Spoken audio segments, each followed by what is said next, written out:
makibasa po kayo sa akin sa aklat ng Colossians. Colossians 1:25 to 29. Ganito ang sinasabi. I have become its servant by the commission God gave me to present to you the word of God in its fullness, the mystery that has been kept hidden for ages and generations, but is now disclosed to the Lord's people. To them God has chosen to make known among the Gentiles the glorious riches of this mystery, which is Christ in you, the hope of glory. He is the one we proclaim, admonishing and teaching everyone with all wisdom, so that we may present everyone fully mature in Christ.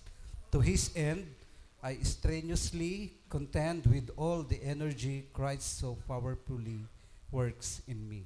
So, salamat po sa kanyang mga salita. Alam niyo po, yung nilaro niyo kanina, konektado siya dito sa ating pag-aaralan ngayong hapon. So, merong kumakanta, tapos pag humarap siya, kailangan huminto kayo. No? So, parang isang panawagan na para siyang nananawagan at kayo kailangan nyo makalapit upang itap siya, di ba? Para manalo kayo. So, ang pag-uusapan natin ay patungkol din doon. Pero bago yan, alam nyo, ako bilang isang a little background sa aking buhay. Bilang isang nagtatrabaho, gumagawa ng mga bahay, nangungontrata ako eh. Kapag may kinukontrata akong isang project, syempre may ano yun, meron yung kaakibat na responsibilities. Kapag natanggap ko yung trabaho, meron kaming pinipirmahang kontrata at kung ano yung mga dapat kong gawin. Halimbawa, paggawa ng pundasyon, pagtayo ng mga poste, paglagay ng bubong, pag-aayos ng electrical, ng tubig, tsaka pagpipinta. No? Yun yung mga kailangan kong gawin sa kasunduan. At meron yung timeline. No? Merong timeline yon na kailangan kong matapos yung project sa kung ano yung panahon na pinag-usapan namin nung nagpapagawa. So ngayong umaga, ano nga ba ang kinalaman nito sa pag-uusapan natin? Meron tayong dalawang bagay na pag-uusapan. Una, patungkol sa binasa natin, yung point number 1, a position to fulfill. No? Sabi sa verse 25 to 27, I have become its servant. No? By the commission God gave me to present to you the word of God in its fullness, the mystery that has been kept hidden for ages and generations, but is now disclosed to the Lord's people. To them God has chosen to make known among the Gentiles the glorious riches of this mystery, which is Christ in you, the hope of glory. So a position to fulfill. Ano nga ba yung sinasabi ni Apostle Paul sa church ng Colossae, no? Sa church ng Colossians. Kasi Paul has never been in Colossians, no? Hindi siya nakapunta sa Colossian church. Siya ay nagpapadala lang ng mga liham para paalalahanan yung mga manggagawa sa iglesia ng Colossians. Ang sabi doon, a position to fulfill. Ano nga ba yung position ni Apostol Pablo sa church ng Colossians? Ang sabi dito, I have become its servant. No? Una, siya ay naging minister, no? To preach the gospel. Tayo, so si Apostle Paul, hindi lang siya basta binigyan o tinawag ng Diyos para bigyan ng posisyon.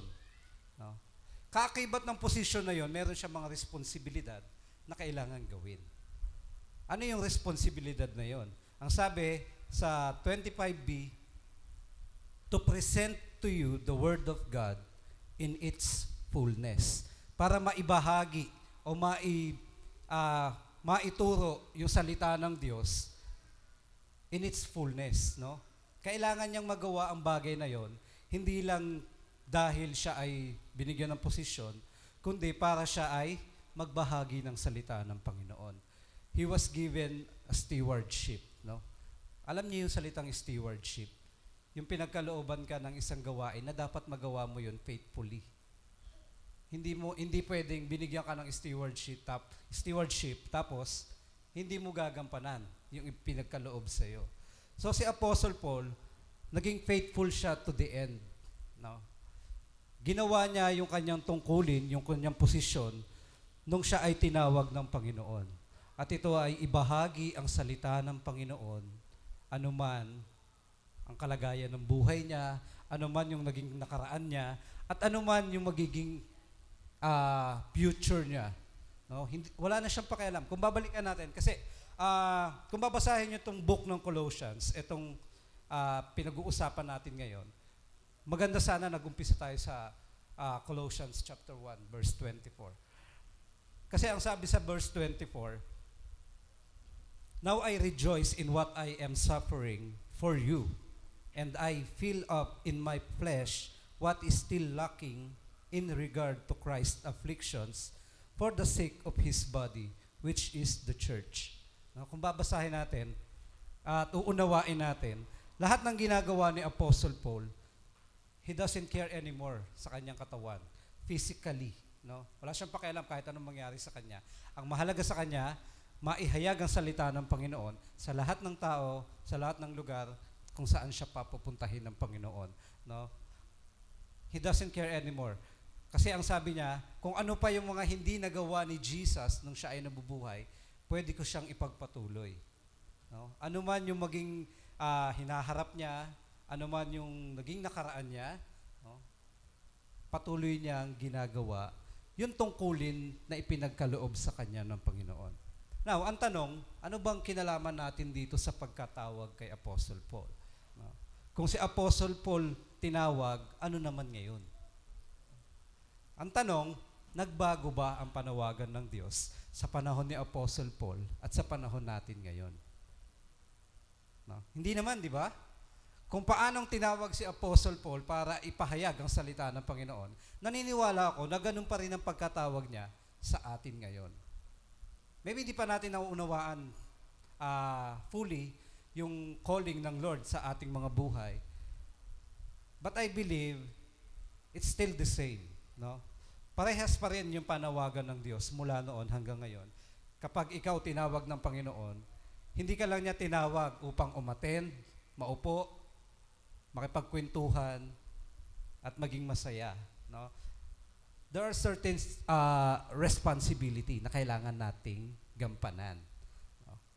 Parang ano lang, halimbawa, kayo bilang anak, hindi kayo naging anak para palakihin lang ng mga magulang ninyo. No? At hindi rin naman tayo naging anak para lang gawin kung ano lang yung mga kagustuhan natin. Meron din tayong responsibilidad sa ating mga magulang, sa ating mga kapatid, sa ating mga tahanan. No? Sa mga simpleng bagay, dapat nakikita natin yung ating responsibility. Now, balik tayo sa pinag-uusapan natin patungkol sa pagkatawag. Ang tanong, aware ba tayo sa panawagan ng Diyos? No? Kung ang sagot nyo, oo, yung pangalawang tanong, dapat alam din natin na meron tayong responsibility sa pagkatawag sa atin ng Panginoon. No? Sabi si Apostle Paul, he was given a position to minister. He was being a steward of God to fulfill and to preach the gospel fully, no? Sa lahat ng pagkakataon. Ngayon, ano ba yung kanyang ipipreach? No? Pangalawa, yung message. Ano ba yung message na dapat sabihin ni Apostle Paul sa mga tao na kanya nakakasalamuha, pinupuntahang lugar? Ang sabi sa verse 26, "The mystery that has been kept hidden for ages and generations, but is now disclosed to the Lord's people." No? Meron palang misteryo na itinatago noon pang unang panahon. May idea ba kayo kung ano yung mystery na yun? O kung sino ba yung mystery na itinago sa mahabang panahon? Sino ba yung ipinipreach ni Apostle Paul? No? Anyone? Hula lang. Walang maling sagot. O kahit mali, okay lang. No? Siyempre si Jesus. No? Si Jesus lang naman talaga ang ating focus sa ating pagpipreach. Ang sabi dito, pagpatuloy natin sa verse 27, To them, God has chosen to make known among the Gentiles the glorious riches of this mystery, which is Christ in you, the hope of glory. So sa mahabang panahon, meron kasing ang mystery kasi, may kasabihan nga, it is a sacred secret, no? Yung mga religious people, mga masyadong relihiyoso, yung mga religion nila, lagi nila tong sinasabi sa mga tao na sacred secret to, yung mystery na to. Para lang yung tao, magkaroon sila, ano kaya yung sikreto na yun? Ginagamit nila tong parang paraan upang makahikayat ng mga tao.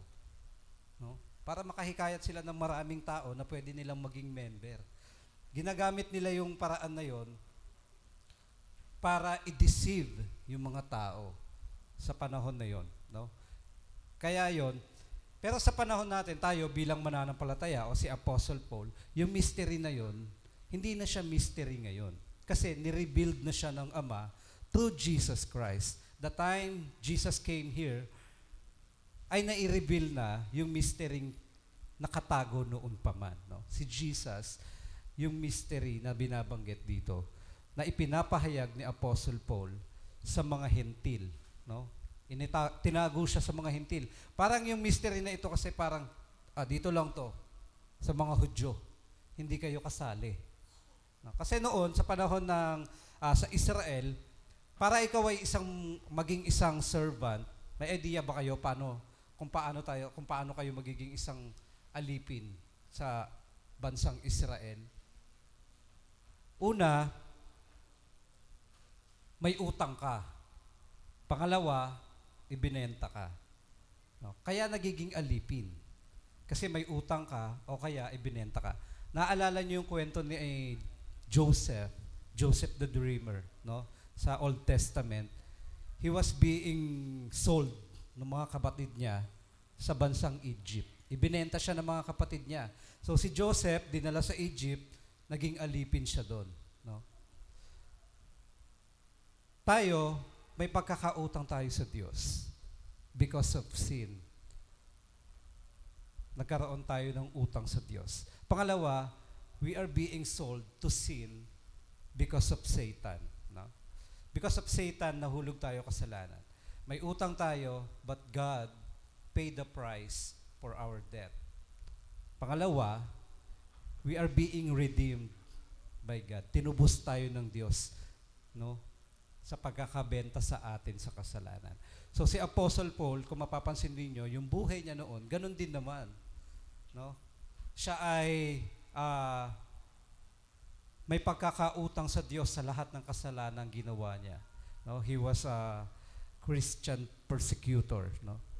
Pine-persecute niya lahat ng mga sumasampalataya sa ating Panginoon. Pero ipinakita ng Diyos yung kanyang habag kay Apostle Paul. Pero kung papansinin natin, si Apostle Paul is a wise person. Matalino siyang tao.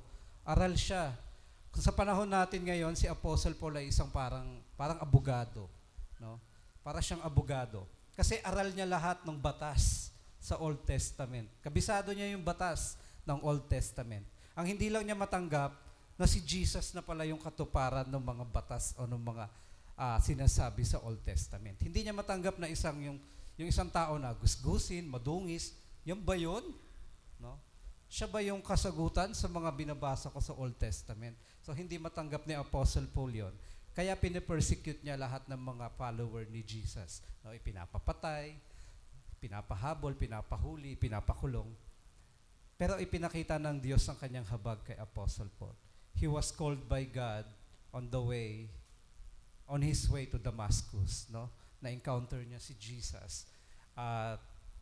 Binigyan siya ng Panginoon ng dapat niyang gawin, no? At yun ay ipahayag ang salita ng Panginoon sa maraming bansa. Kung papansinin ninyo, si Apostle Paul, mas marami siyang lugar na napuntahan kaysa sa mga disciple. Kilala niyo ba yung 12 disciple? Yung 12 disciples, nakafocus sila sa Israel. Si Apostle Paul, sa Asia Minor, sa Colossians, sa Ephesians, outside Israel ang kanyang mission. No, mas malaki, mas malawak ang ginampanan ni Apostle Paul sa pagbabahagi ng salita ng Panginoon. But nevertheless, pare-parehas lang naman, no? Kung maliit o malaki ang pinapagawa sa atin ng Panginoon, hangga't ginagawa natin ito ng matapat at ng may pag-ibig sa ating puso, pantay lang ang tingin ng Diyos sa ating mga ginagawa. So yun yung message na ipinapahayag ni Apostle Paul sa mga tao. Ngayon, binigyan tayo ng position to fulfill, to minister, magbigay ng message, to preach. May mga paraan din na ipinagkaloob ang Diyos sa atin kung paano ba tayo magbabahagi ng salita ng Panginoon. Yung point number 2 natin, the process and purpose of our message. Kung mabasahin natin sa verse 28 and 29, ang sabi, He is the one we proclaim, admonishing and teaching everyone with all wisdom, so that we may present everyone fully mature in Christ. To this end, I strenuously contend with all the energy Christ so powerfully works in me. So una, yung process. Merong process na dapat tayong gawin sa pagbabahagi ng salita ng Panginoon. Una, ang sabi niya, He is the one we proclaim. Pansinin ninyo He is the one we proclaim. Wala nang iba. Siya lang ang aming ipinapahayag. No, ipinapahayag. Naalala nyo yung mission natin, last week ang suot natin, EFBV, Evangelical Fellowship of Vista Verde. Tapos may nakalagay sa likod, adore, ano pa? Obey, proclaim, Jesus our King. No? We are on mission. At yun yung mission natin. Tayo bilang church ng EFBV, we have this mission to proclaim Jesus our King. No? Yun yung unang proseso. Proclaiming, heralding, preaching. No? Yun yung mga sinasabi ni Apostle Paul sa mga tao doon. He proclaimed that Jesus is Lord. No? Jesus is our King. Sa Kanya lang natin matatagpuan ang kaligtasan. Siya lang ang tanging daan patungo sa Ama. No? Pangalawa, admonishing. What is admonishing means? It is to giving warning. No? Nagbibigay siya ng warning sa mga tao. Kapag taliwas yung ating mga ginagawa sa harapan ng Panginoon, mali yung ating mga ginagawa, hindi lang siya basta nagpo-proclaim na si Jesus is our King, nagbibigay din siya ng warning kung anong pwedeng mangyari sa tao na hindi susunod sa ating Panginoong Yesus. Pangatlo, teaching.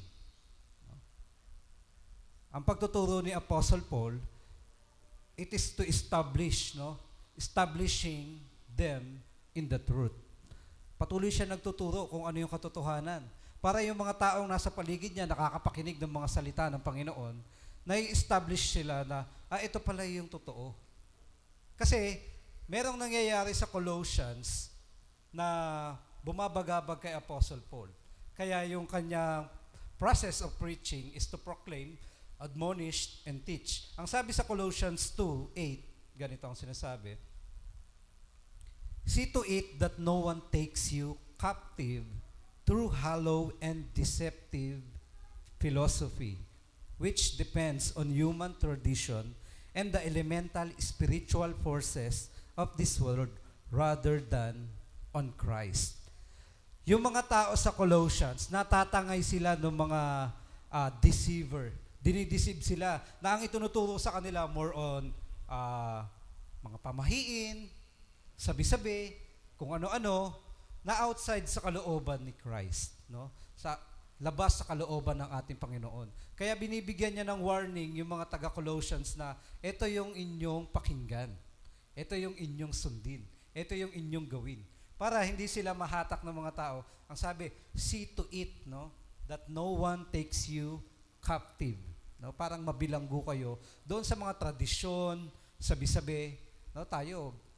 Ako, personally, naging alipin ako ng mga tradisyon, mga pamahiin, sabi-sabi ng mga matatanda when I was bata pa ako at Catholic pa ako that time. Roman Catholic pa yung aking religion. Kapag ka, kapag ka sinabi ng matanda na huwag ka magwawalis sa gabi, tapos tatanungin mo, syempre curious ka, bakit po? No, kasi malas yan, lalabas daw yung yung swerte. So nung nakakilala na ako sa Panginoon at naunawaan ko na wala namang katotohanan yung mga bagay na yon, tapos nagwawalis ako sa gabi, sasabihan ako ng matanda, bakit ka nagwawalis sa gabi? No? Masama yan, lumalabas yung swerte. Sabi ko, ganun ho ba, andali ho, kukunin ko yung basura sa labas, ipapasok ko lahat sa loob ng bahay para pumasok lalo yung swerte.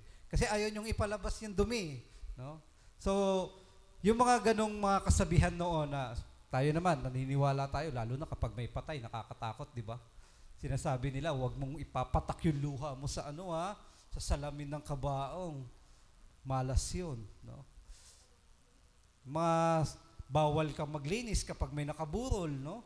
Ewan ko ba, kasi daw may susunod na mamamatay kapag naglinis ka. Ang katotohanan, may susunod naman talaga. Hindi mo lang alam kung kailan, no? At hindi mo lang alam kung sino yung susunod. So, yung mga bagay na ito yung mga humahatak sa mga tao sa Colossians. At ipinapaalala ni Apostle Paul na ito ang katotohanan. Jesus is our truth. No? Siya ang ating katotohanan. Siya lang ang aming ipinapahayag. Wala nang iba. So, mabalik tayo. So, yung process, tandaan natin yung process is to proclaim Jesus, admonish, giving warning, and then teaching. No? Kasi ang purpose nun, yung sabi sa 28b, ito yun. Ang sabi, so that we may present everyone fully mature in Christ. That's the purpose ng ating preaching. To present everyone fully mature in Christ. Sa NASB, ang nakalagay, to present everyone fully complete in Christ, no? Yung iba, perfect, made perfect in Christ. So ito yung purpose ni Apostle Paul kung bakit siya nagpipreach. Para sa lahat ng makapakikinig, ay mai-present sa harapan ng Panginoon na fully mature sa harapan ng ating Diyos. Sa pamamagitan ng kanyang pagbabahagi, nakakapakinig ang tao, at ang tao, kapag niloob ng Diyos na siya ay makakilala sa Panginoon, no? Makakaharap siya sa Diyos ng mature or complete because of Christ that lives in us. No? At ang sabi sa verse 29, to this end, I strenuously contend with all the energy Christ so powerfully works within me. Sabi sa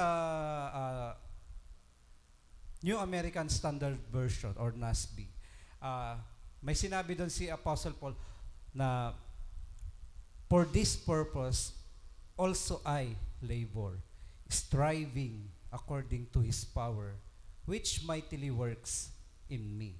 So yung word na striving, ang meaning kasi nito, making great efforts to achieve or obtain something. So athletic term yun, no? Making great efforts. Ganito yung ginagawa ni Apostle Paul sa kanyang pangangalap o pagpapahayag ng salita ng Panginoon. Pansinin natin, mula nung nakakilala si Apostle Paul, saan siya nag-umpisa? Ano yung mga ginawa niya? Ilang shipwreck yung dinaanan niya, no? Naranasan niya. 7 times na shipwreck yung kanyang sinasakyang barko o bangka. Pero hindi yun naging hadlang sa kanya upang ipagpatuloy yung pagpapahayag ng salita ng Panginoon. Maraming bagay, binugbog siya, ikinulong siya kasama ni Silas, no?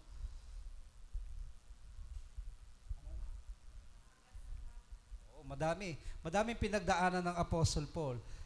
Hanggang sa kanyang kamatayan, nagpipreach siya, no? Striving. Yung kanyang mga ginagawa, patuloy siyang gumagawa sa harapan ng Panginoon. Kasi yun yung pagkatawag sa kanya, no? Hindi niya tinalikuran na, Panginoon, nakakapitong shipwreck na ako, ayoko na. No? Sabi ko nga dati nasa ETCP pa ako, ang topic namin lagi, Acts. No? Kay Pastor Togle. Sabi ko, kung ako siguro makaranas ng isang shipwreck lang, ayoko na eh. Kasi hindi ako marunong lumangoy. Mamamatay agad ako.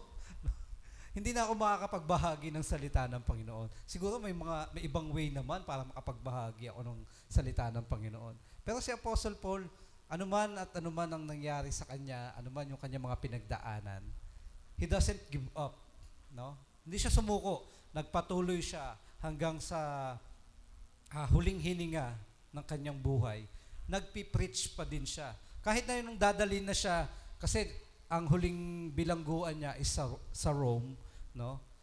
Nung pupugutan na siya ng ulo sa Rome, so bit-bit siya ng mga guards, dadalhin doon sa stage kasi i-beheading na siya. Nagpipreach pa din siya, no? Nagbabahagi pa rin siya ng salita ng Panginoon. Kasi yun yung calling niya eh. Hindi niya tinalikuran yun kahit napakahirap ng kanyang mga pinagdaanan. Ang tanong, ano tayo ngayon? No? Kailangan ba ganun din yung pagdadaanan natin sa ating pagpapahayag ng salita ng Panginoon? Kasi parang walang challenge sa Pilipinas eh, no? Lahat kasi dito malaya. Malaya tayong makapagbahagi, malaya rin tayong hindi magbahagi. No? Choice mo na lang kung magbabahagi ka o hindi. Kung sinisipag ka or talagang malakas ang loob mo, tsaka ka lang magbabahagi. Yung unang tanong, siguro tatanungin nyo ako, Kuya M, hindi naman ako tinawag ng Diyos para mag-preach. Maling-mali po yun. No? Kasi sa Matthew 28, the greatest commission na binabanggit ni Ate Regina kanina, no? Pansin nyo kanina, yung sinasabi ni Ate Regina, yung bumabati kay Pastor Jeff, nais niyang maging bahagi ng Great Commission. Sabi niya, kailan lang siya dito? January, no?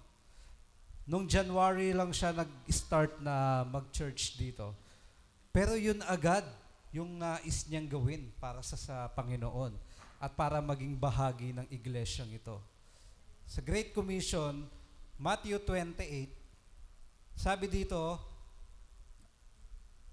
simulan natin sa 18. Matthew 28:18, patapos.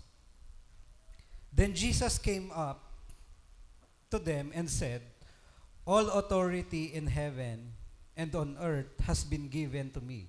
19, therefore, go and make disciples of all nations, baptizing them in the name of the Father and of the Son and of the Holy Spirit, and teaching them to obey everything I have commanded you, and surely I am with you always to the very end of the age. Ang kausap po dito ng Panginoon ay yung 75 disciples. No? Meaning, yung panawagan na yon ng Panginoon, hindi yun natatapos doon. No? Hanggang sa kasalukuyan yon, hanggang sa kanyang muling pagbabalik. Hindi nagbabago ang panawagan ng Diyos. So wag nating iisipin na, ay, youth pa lang naman ako, young teens pa lang naman ako. Siguro hindi pa ako kasama dyan na magpahayag ng salita ng Panginoon. Kung tayo ay nakakapakinig, nakakapagbasa ng salita ng ating Panginoon, wag nating sarilinin. No? Encouragement to sa ating lahat na kung ano yung natutunan natin sa salita ng Panginoon, kahit simpleng bagay, kung ano yung kaya nyong ibahagi, yun lang ang ibahagi ninyo. Kasi hindi naman natin kayang ibahagi yung hindi natin kaya eh. Kung ano yung meron tayo, yun lang ang pwede nating ibahagi. Yung wala tayo, hindi naman natin yun maibabahagi. Pero ang tanong, do you have a relationship with God? No? May relasyon ka na ba sa ating Panginoong Hesus? Kasi kung wala pa, kailangan mo munang magkaroon ng relasyon sa ating Panginoon. Kasi kung wala yon, it is impossible to share to others kung wala ka naman nun. No? So tayo, ini-encourage natin ang bawat isa. Kung naguguluhan ka sa iyong sarili, may relasyon ba ako sa Panginoon o wala, linawin natin yon sa harapan ng Panginoon. Kasi naniniwala ako, yung panawagan at yung ginawa ni Jesus sa cross, once and for all lang yun eh. Nung ipinako si Jesus sa cross, sakop nun hanggang ngayon. Hanggang sa mga hinaharap pa. Yung panawagan ng Diyos na sumunod kayo sa akin, sumampalataya kayo sa akin, sa Panginoon. No? Ganon din ang pagkatawag sa atin. At kapag ka naunawaan na natin yung pagkatawag ng ating Panginoon, kailangan nating gawin yung nais niya sa ating buhay. Ang nais kasi ng Panginoon, ang sabi sa Hebrews, sa book ng Hebrews or ng James, kung di ako nagkakamali, nais sana ng Diyos na ang lahat ay maligtas. No? Kalooban talaga ng Diyos na ang lahat ng tao ay maligtas. Kasi siya ang nag-create nito ng lahat. Of course, gusto niya na makasama rin yon in the future. Pero dahil nga sa wickedness or sa sinful nature ng tao, it's their choice, no? Kung tatanggapin ba nila ang ating Panginoon. Pero tayo na mga nakakaunawa at alam natin ang panawagan ng ating Panginoon, we are to preach. Simple man, no? Simple lang, kahit simple lang. We have to preach the gospel. We have to give warning, no? Sa ating mga kaibigan, sa ating mga kaklase, or sa parents natin, sa mga kapatid natin. Kailangan nating magbigay ng warning na maaari ka mapahamak kung ganito ang gagawin mo, kung ipagpapatuloy mo yung mga mali mong ginagawa, mapapahamak ka, no? At kailangan nating ipaunawa sa kanila na kailangan mo ang Diyos sa iyong buhay upang ikaw ay magkaroon ng security, ng kaligtasan. Ako nga nagtataka, kasi tayong mga tao, given sa atin gusto natin may security, lalo na sa mga babae, right? No? Gustong-gusto ng mga babae, secure sila. Lalo na kapag ka in a relationship ka, or kaya may asawa ka, of course, you want security. Yung hindi ka lulukohin, unang-una. No? Yung hindi ka sasaktan, hindi ka papaiyakin, bola lang yun. No? Kaya maniniwala doon. Yung hindi iiwan, okay pa, maniniwala pa ako doon. Kung gusto nyo ng ganun, hindi kayo iiwan. Kung yung hindi kayo sasaktan, iiyak, I don't believe in that, no? Kasi whether you like it or not, magkakasakitan kayo kahit nagmamahalan kayo. Mapapaiyak nyo yung isa't isa kahit nagmamahalan kayo. So ngayon, ang tanong ko sa sarili ko, gustong-gusto ng mga tao ng security, pero bakit ayaw nilang i-secure yung kanilang kaluluwa? No? Bakit parang ayaw ng tao na secured yung kanilang soul, na kapag ka sila namatay, secure sila na mapupunta sila sa langit? Ako talaga, matagal na yun na tanong sa aking isipan, bakit tong mga taong to gustong-gusto ng magaan ang kanilang buhay, gustong-gusto na maayos ang kanilang pamumuhay, gustong-gusto nila na meron silang security sa kanilang mga buhay? Bakit ayaw nila tanggapin yung taong nag-o-offer nito na lahat? Ito, ino-offer niya. You want security, you want happiness, you want joy, you want to be loved, no? Ando naman si Jesus, no? Extended yung kanyang arms. Nandito lang ako, nag-aantay, no? Nakakapagtaka, di ba? Kasi, alam niyo kung bakit? Kasi hindi yun yung nais ng laman ng tao. Hindi naman talaga yung alam nyo, yung holiness, we are created by His image. Meaning, kung holy ang Lord, no? We are holy also. Yun yung plano ng Lord. No?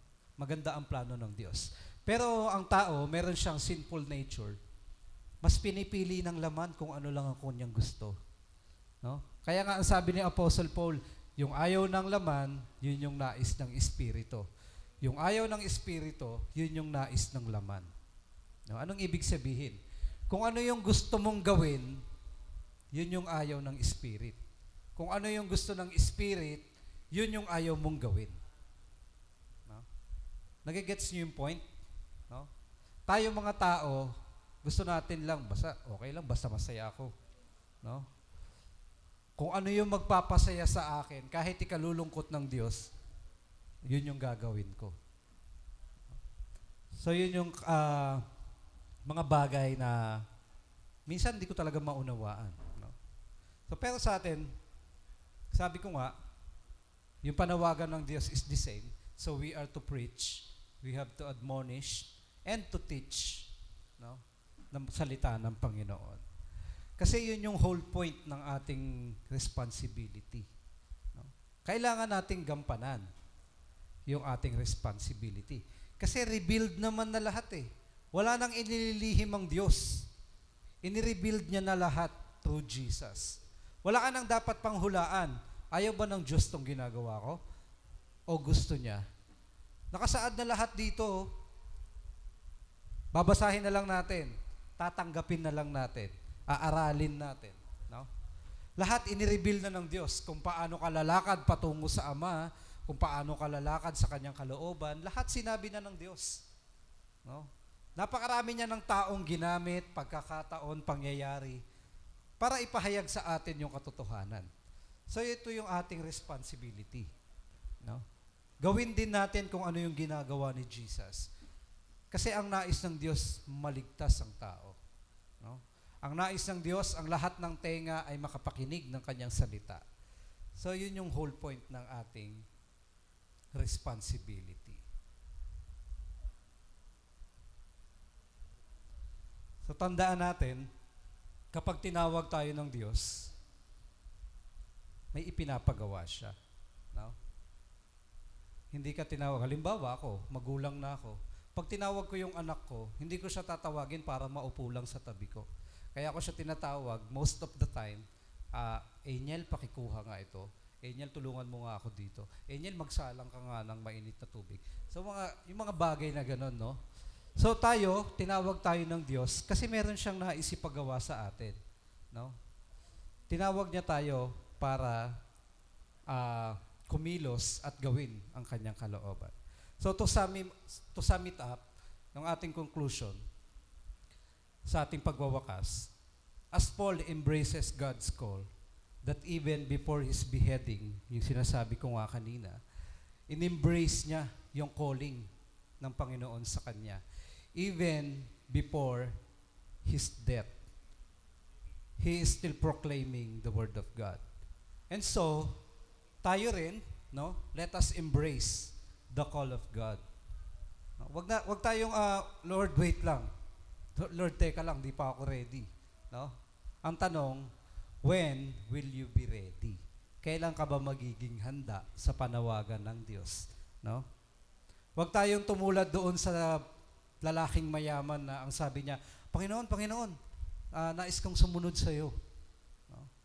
Ang sabi ng Diyos sa kanya, sige, susunod ka sa akin. Ibenta mo lahat ng kayamanan mo, ipamigay mo sa mahihirap. Ang sabi ng mayaman, no? Nalungkot siya eh. Tapos tumalikod siya. Hindi niya kayang iwan yun. Hindi niya kayang iwan yung kanyang kayamanan.